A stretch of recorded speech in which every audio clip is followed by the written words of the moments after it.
Hello and welcome back to the official map guide video series. Ever wondered where to go on a map to help your team win? Well, here's how. Today we'll cover Halluf in the standard battle mode.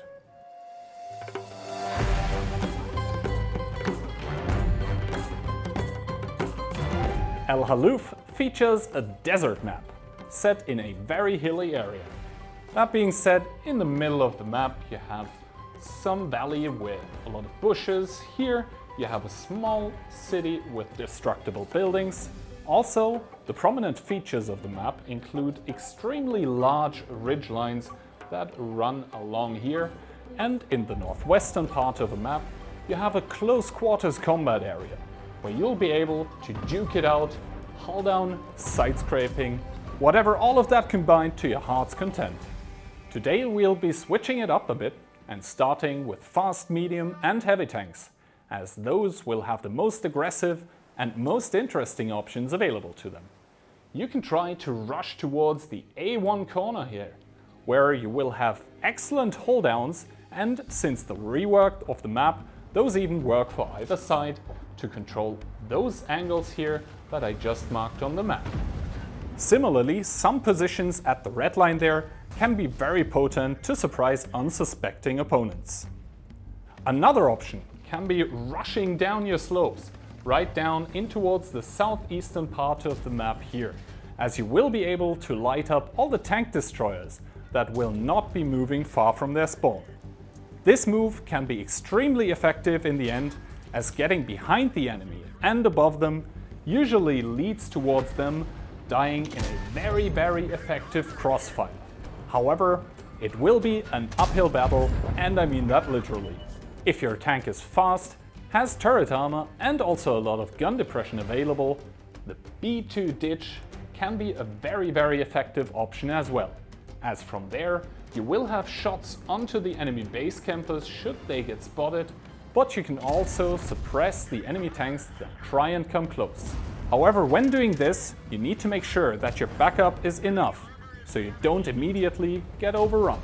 If you find yourself in a slower frontline vehicle, then you should probably also head towards the northwest.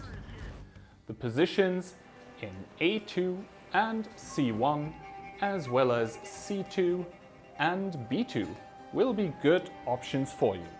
By the way, if you cross to the latter two, always take those routes there at the back. Never take the ones in the front, because from there you might get spotted and eliminated right from the start.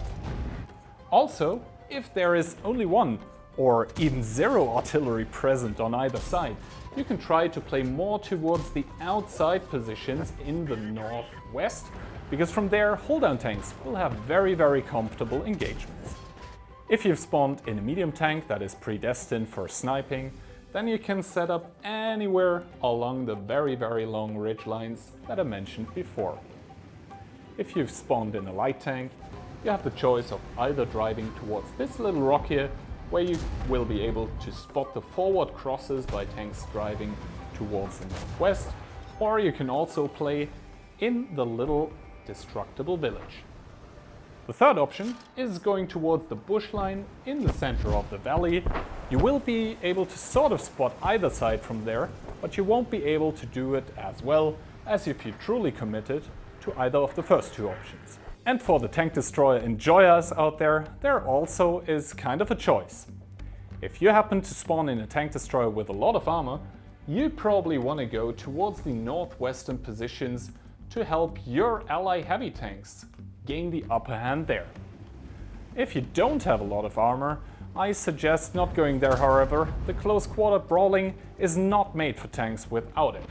So instead you can go to any single one of these sniper nests that are scattered around the far and wide ridgelines towards both sides of the map. For self-propelled guns, usually starting off behind the own cap circle can be a very good idea.